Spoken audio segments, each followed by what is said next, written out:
ರಾಜ್ಯ ಸರ್ಕಾರ ತೈಲ ಮಾರಾಟದ ಮೇಲಿನ ತೆರಿಗೆ ಹೆಚ್ಚಳ ಮಾಡಿದ ಬೆನ್ನಲ್ಲೇ ಗ್ರಾಹಕರಿಗೆ ಮತ್ತೊಂದು ಬೆಲೆ ಏರಿಕೆಯ ಶಾಕ್ ನೀಡಿದೆ. ಹೊನ್ನಾವರದಲ್ಲಿ ಟೊಮೆಟೊ ಬೆಲೆ ಕೆಜಿಗೆ 80 ರೂಪಾಯಿ ದಾಟಿದ್ರೆ ರಾಜ್ಯದ ಹಲವೆಡೆ ಟೊಮೆಟೊ ದರ 100ರ ಗಡಿ ದಾಟಿದೆ.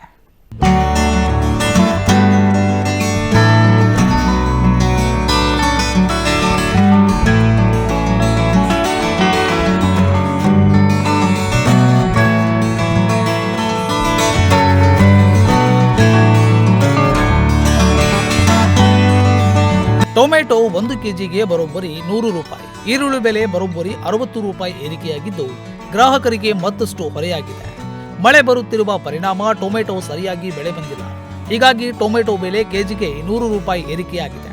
ಇದು ಮುಂದಿನ ದಿನಗಳಲ್ಲಿ ಮತ್ತಷ್ಟು ಏರಿಕೆಯಾಗುವ ಸಾಧ್ಯತೆ ಇದೆ ಎಂದು ವ್ಯಾಪಾರಸ್ಥರು ಹೇಳುತ್ತಿದ್ದು, ಬೆಲೆ ಕೇಳಿಯೇ ಗ್ರಾಹಕರು ಸುಸ್ತಾಗುತ್ತಿದ್ದಾರೆ.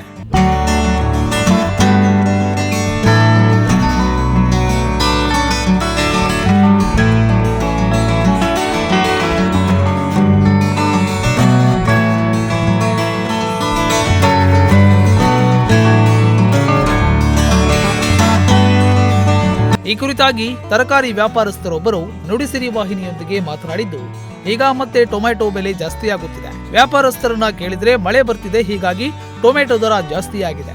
ಜೊತೆಗೆ ಬೇರೆ ತರಕಾರಿಯ ಬೆಲೆಯೂ ಕೂಡ ಜಾಸ್ತಿಯಾಗುತ್ತಿದೆ. ಮುಂದಿನ ದಿನಗಳಲ್ಲಿ 100ರ ಗಡಿ ದಾಟುವ ಸಾಧ್ಯತೆ ಇದೆ. ಬೀನ್ಸ್, ಕ್ಯಾರೆಟ್, ಬಟಾಣಿ ಎಲ್ಲವೂ ಕೂಡ ಹೆಚ್ಚಿಗೆಯಾಗಿದೆ. ದರ ಹೆಚ್ಚಾಗಿದ್ರೂ ಕೂಡ ಗ್ರಾಹಕರು ಖರೀದಿಸೋಕೆ ಬರ್ತಿದ್ದಾರೆ ಎಂದು ಹೇಳಿದರು. ಟೊಮೆಟೊ ಎಲ್ಲ ಸರ್ ಈಗ ರೇಟ್ ಜಾಸ್ತಿ ಆಗಿದೆ. 80 ರೂಪಾಯಿ ಮಾರಬೇಕು. ಕಸ್ಟಮರ್ ತಗೊಳ್ತಾರೆ, ಬರ್ತಾರೆ, ಈಗ ಬಂದು ಹೋಗ್ತಾರೆ, ಮಾಡ್ತಾರೆ. ಇದೆ ಮಳೆ ಅಲ್ಲ ಈಗ, ಹಾಗಾಗಿ ರೇಟ್ ಜಾಸ್ತಿ ಆಗಿದೆ. ಟೊಮೆಟೊ ಅಂತಲ್ಲ, ಎಲ್ಲವೂ ಹಾಗೆ ಆಗಿದೆ.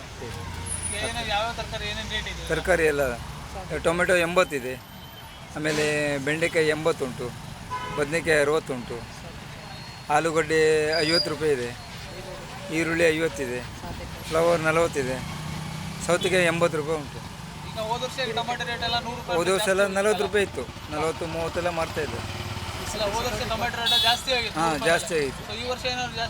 ಜಾಸ್ತಿ ಆಗ್ಬೋದು ಸರ್, ಯಾಕಂತಂದರೆ ನಾಳೆಯಿಂದ ಜಾಸ್ತಿ ಆಗ್ಬೋದು, ಜಂಪ್ ಆಗುತ್ತೆ. ಈಗ ಮಳೆ ಅಲ್ರಿ, ಹಾಗಾಗಿ ಜಾಸ್ತಿ ಕಸ್ಟಮರ್ ಎಲ್ಲ ಬರ್ತದೆ, ಏನು ತೊಂದರೆ ಇಲ್ಲ. ಜಾಸ್ತಿ ಆದರೂ ತೊಗೊಂಡು ಹೋಗ್ತಾರೆ, ಏನು ಪ್ರಾಬ್ಲಮ್ ಇಲ್ಲ. ಐಟಮ್ ಬೇಕಲ್ಲ, ಹಾಗಾಗಿ. ಇನ್ನು ಒಂದು ಕಡೆ ತೈಲ ಬೆಲೆ ಏರಿಕೆ ಮಾಡಿ ಶಾಕ್ ನೀಡಿದ್ದ ರಾಜ್ಯ ಸರ್ಕಾರ ಇದೀಗ ತರಕಾರಿ ಬೆಲೆ ಏರಿಕೆಯನ್ನ ಮಾಡಿದ್ದು ಗ್ರಾಹಕರು ಸರ್ಕಾರದ ವಿರುದ್ಧ ಆಕ್ರೋಶವನ್ನ ವ್ಯಕ್ತಪಡಿಸಿದ್ದಾರೆ. ಇನ್ನು ರಾಜ್ಯದಲ್ಲಿ ಈಗಾಗಲೇ ಟೊಮೆಟೊ ದರ 100ರ ಗಡಿ ದಾಟಿದ್ದು ಮುಂದಿನ ದಿನಗಳಲ್ಲಿ 200ರ ಗಡಿ ದಾಟಿದ್ರೂ ಕೂಡ ಅಚ್ಚರಿ ಪಡಬೇಕಿಲ್ಲ. ವಿಶ್ವ ಜೊತೆಗೆ ವೀರೇಶ್, ನುಡಿಸಿರಿ ನ್ಯೂಸ್, ಹೊನ್ನಾವರ.